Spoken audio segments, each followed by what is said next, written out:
Every year since my daughter was born, I have sewn her a birthday dress. It's become one of my favorite traditions, an annual rhythm that invites me to slow down, reflect on who she is becoming, and pour love into something with my hands. Year 5 felt like a big milestone, and I've been thinking about what I've wanted to incorporate into her dress for months. Instead of doing this alone, I enlisted her help and designed a fabric specifically for the occasion. Because her birthday is in March and mine is in April, I wanted to create a design that felt like a little ode to both of us and to spring. Daffodils and daisies came to mind immediately because they are the birthday month flowers and they are a bright spot right after winter. I used Procreate on my iPad, which is a wonderful app if you don't have it, and I used the Apple Pen to sketch floral designs until something felt right. There are endless ways to create seamless patterns, but one simple method I've been using is to start with a square shape on the iPad and making sure that the canvas is at 300 dpi so that it can scale pretty large. I draw within the center of the square and I make sure that I don't touch the edges. Once the design felt balanced, I duplicated the layer 4 times and used the transform tool to move them to each corner and then filled the empty center with more flowers and leaves. I will link some resources for seamless patterns below for you because it is such a fun process and it does take trial and error, but if you're interested in learning, there are so many great resources out there. After I'm finished with the design, I uploaded it to Little Calico, which is a family-run fabric printing design company that anyone can print fabric from. So I definitely recommend checking them out. You can preview how the repeat looks and then change the scale of the design to make it bigger or smaller for the fabric. Once the design felt right, I uploaded the design and did some sample fabrics in different types of fibers so that I could feel it in my hands and see how the printing came out before buying 5 yards of fabric. I bought this many because I hope to make my own dress out of the same fabric. So I ordered the samples and when they came in, we kind of compared them and I got my daughter's opinion on what colors she liked best. And we decided on the sage green with an organic brushed cotton. It has a good feel to it and it was thin enough that would run through the pleater for smocking. So every year I've had a little tradition of adding smocking to Willow's birthday dress. This is a tradition that was passed down to me from my mom, and she used to make the most beautiful dresses for me, and now I get to pass that same care into these dresses to my daughter.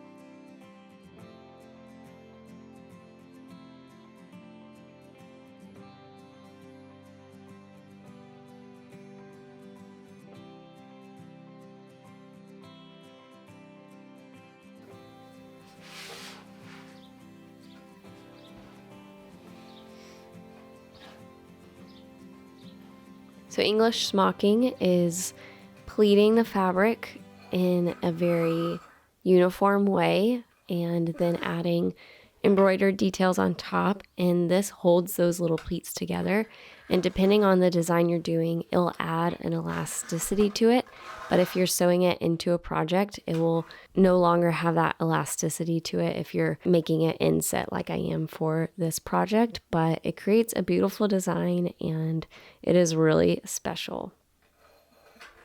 So I cut the fabric 3 times the width of my pattern piece and I roll it onto a dowel rod, which will help guide it through the pleater.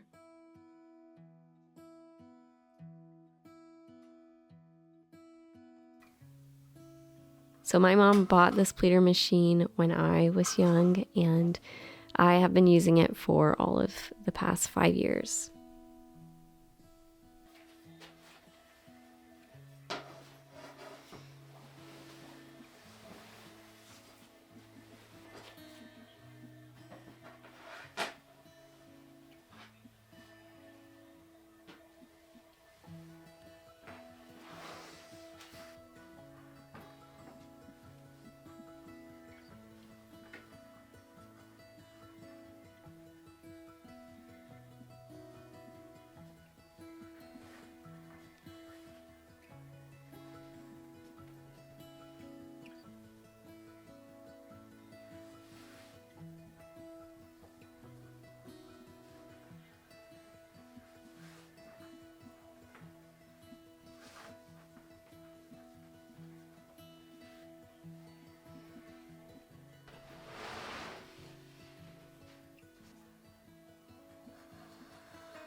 I carefully guide the fabric through to create neat rows of pleats.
So after I'm done pleating the fabric, it is now a canvas for adding those smocked details.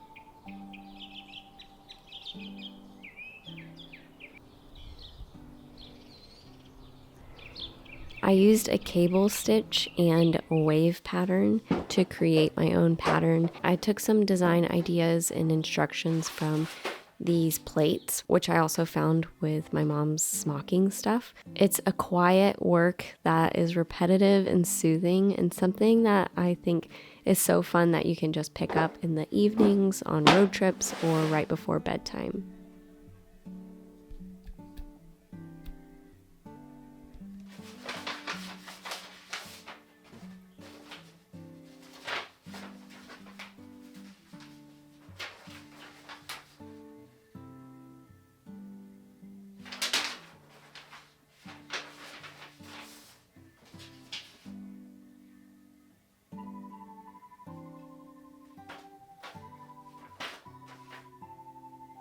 I asked my daughter what she wanted in this year's dress, and she gave me all the details.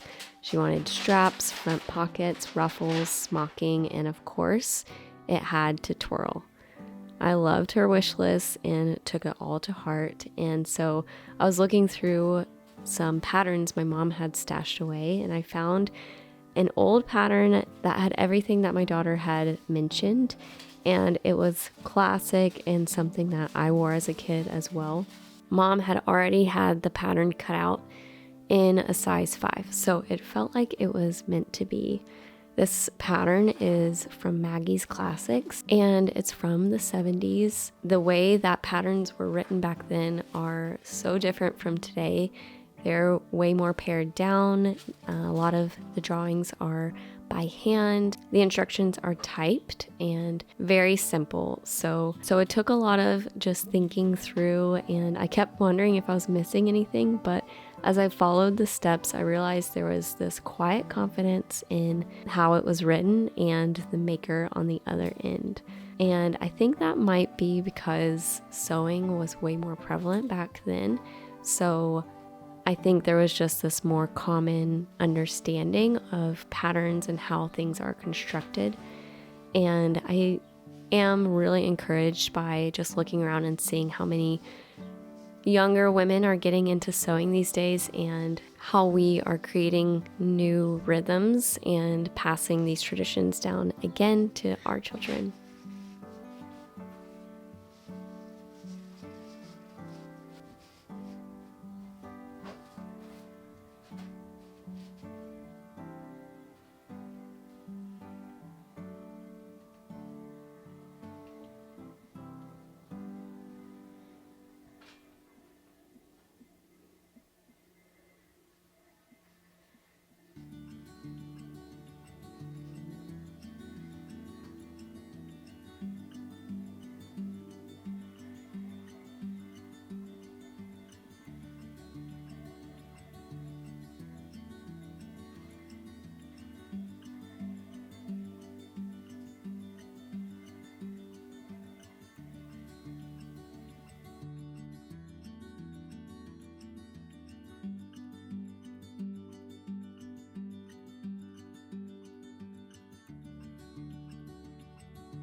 So once the smocking was done, the rest of the dress came together quickly, and it was such a joy to sew.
Each year, this dress is more than just a garment that will soon be stored away in a box.